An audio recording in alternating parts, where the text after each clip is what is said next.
Good day everybody and welcome to SCP Illustrated, entry log 37. Today we'll be looking at SCP-1472, also known as the Multiverse Strip Club.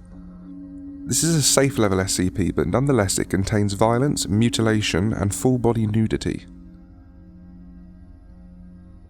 Description: SCP-1472 is a brightly painted single-story brick building located in East St. Louis, Illinois, USA, on the corner of Street and Avenue.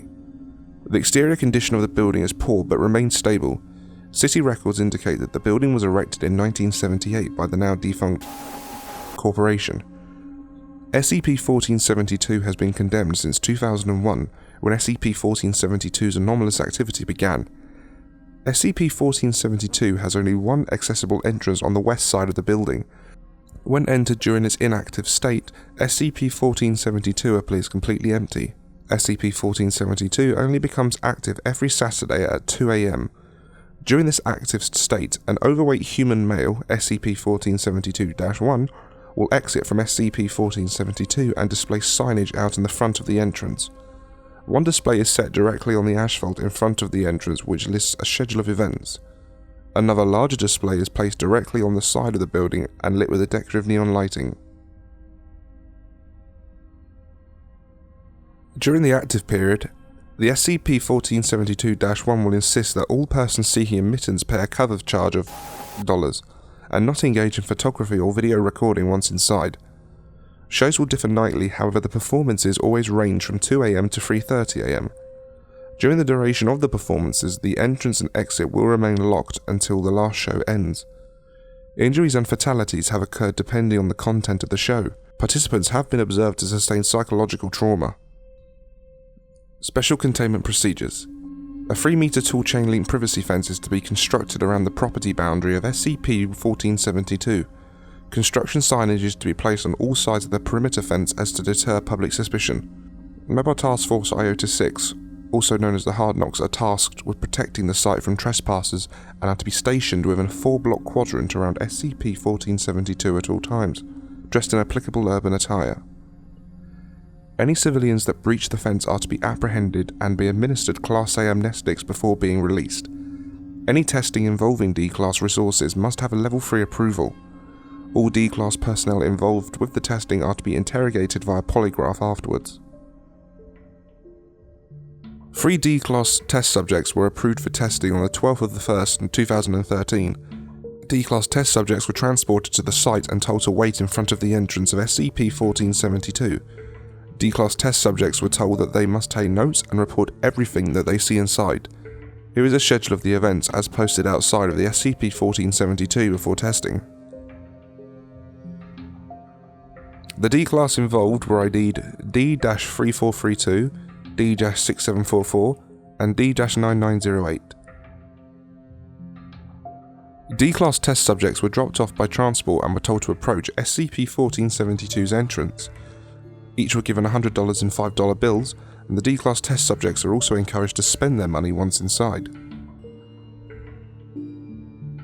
SCP-1472-1 emerged from the entrance with signage. SCP-1472-1 began to set up around the entrance. The D-Class test subjects and SCP-1472-1 did not interact with each other. SCP-1472-1 allowed admittance into SCP-1472. SCP-1472-1 asked from each D-Class test subject $, as cover charge. D-Class test subjects obliged and paid said cover charge in exchange for admission into SCP-1472. All D-Class test subjects were now inside SCP-1472. D-Class test subjects reported that the interior conditions were excellent. The interior was outfitted with shag carpeting, mirrored walls, a single disco ball which hung from the ceiling, a thick fabric curtain that covered most of the stage, and a single brass pole which extended from the ceiling down into the middle of the room. Comfortable seating arrangements were made available for a maximum occupancy of 30. The curtain opened to reveal 2 naked women sitting on a wooden log. Both women then performed traditional tooth and throat singing while massaging each other for the duration of the show. D-3432 and D-9908 deposited $10 each on the stage, which prompted the women to pause and begin a faster song. The curtain then closed at the end of the show. The curtain opened to reveal a woman with the same physical appearance as Helen Keller in her mid-20s. The woman was dressed in typical Las Vegas showgirl attire and began to perform a dance routine on stage while undressing at the same time. D-3432, D-6744 and D-9908 each deposited $10 on the stage. This prompted the woman to immediately interrupt her routine to recite poetry for a few seconds. D-6744 deposited another $5 on the stage with the same results. The curtain then closed at the end of the show. The curtain opened to reveal an orangutan sitting on a metal stool next to a headless nude woman with advanced necrotizing fasciitis. Despite being headless, the woman was able to function normally. This orangutan then began to give vocal commands directed at the woman, to which she responded by performing a pole dancing routine. D-3432 deposited $5 on the stage next to the woman. The woman responded by pushing the $5 bill directly into her exposed trachea. The orangutan then ordered the woman back to the stage. The curtain then closed at the end of the show. The curtain opened to reveal 4 predatory bipedal reptiles based on the D-Class's test subjects' descriptions. The reptiles may have belonged to the genus Velociraptor. Each were dressed in Japanese-made cosplay costumes tailored to fit them. The reptiles began to approach D-9908 off stage in an extremely aggressive manner. D-9908 relinquished all of his money, which seemed to appease the reptiles, as they collected the money and shifted attention towards D-3432.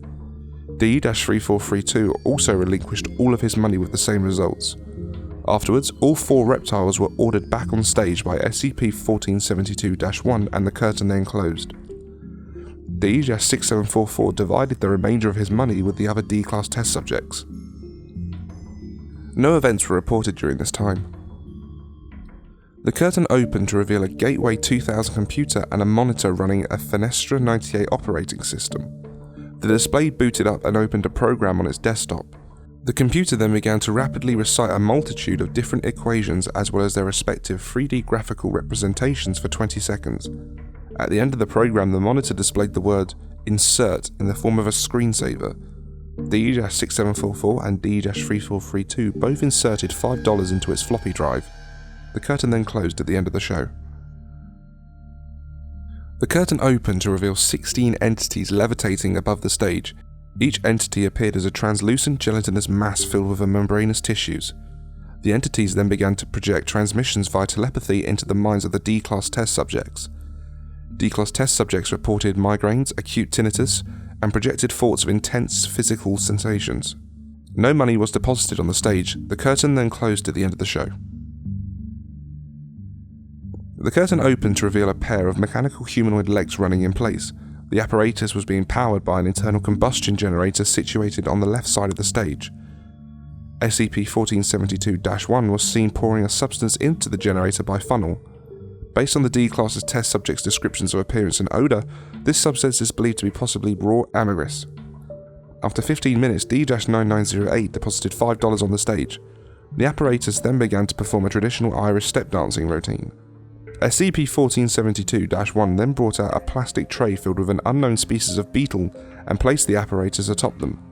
The apparatus continued to dance for the duration of the show, while SCP-1472-1 periodically replaced the trays with refilled ones. The aroma produced by the performance was reported to be overly pungent to the point of nausea. The curtain then closed at the end of the show. The curtain opened to reveal SCP-1093 wearing a small mawashi and holding an ornate stone blade. After a minute, SCP-1093 lunged at D-3432. After a brief altercation, SCP-1093 was able to render D-3432 unconscious and move his body towards the stage. Based on reports by the D-Class test subjects, SCP-1093 then began to perform a ritual human sacrifice. D-6744 attempted to rescue D-3432 but was halted by SCP-1472-1 and was warned that he was not allowed to touch the dancers. SCP-1093 then proceeded to remove all major organs from D-3432 in order of size before kicking them off stage. This lasted for the remainder of the show. Note: Foundation records confirm that SCP-1093 was secured in its containment unit during this time period, which suggests that this was a physically identical yet extremely violent instance of SCP-1093. It is also believed that during the performance, SCP-1093 was only producing roughly 4% of its normal radioactive emissions, since D-6744 and D-9908 survived with moderate radiation poisoning after the show ended.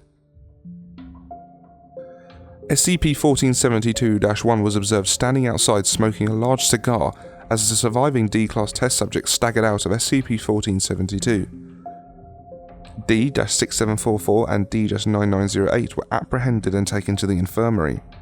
SCP-1472-1 was then observed removing the signs and retreating back into SCP-1472. D-3432's remains were never recovered. And that concludes SCP-1472. I hope you've enjoyed this video. Be sure to like if you do, and please subscribe to stay informed of the new uploads. Next will be a fan submission, which I'm very keen to do as it does sound pretty cool, and that'll be with us soon enough. Be sure to add yourselves to the social media so you can find out when this is happening, and if you can't wait that long, then please become a Patreon.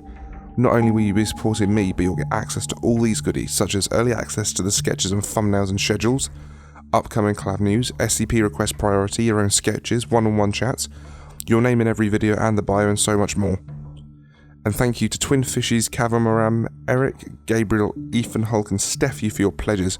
They are very much appreciated, guys. Thank you. And I'll see you all soon, guys. Take care.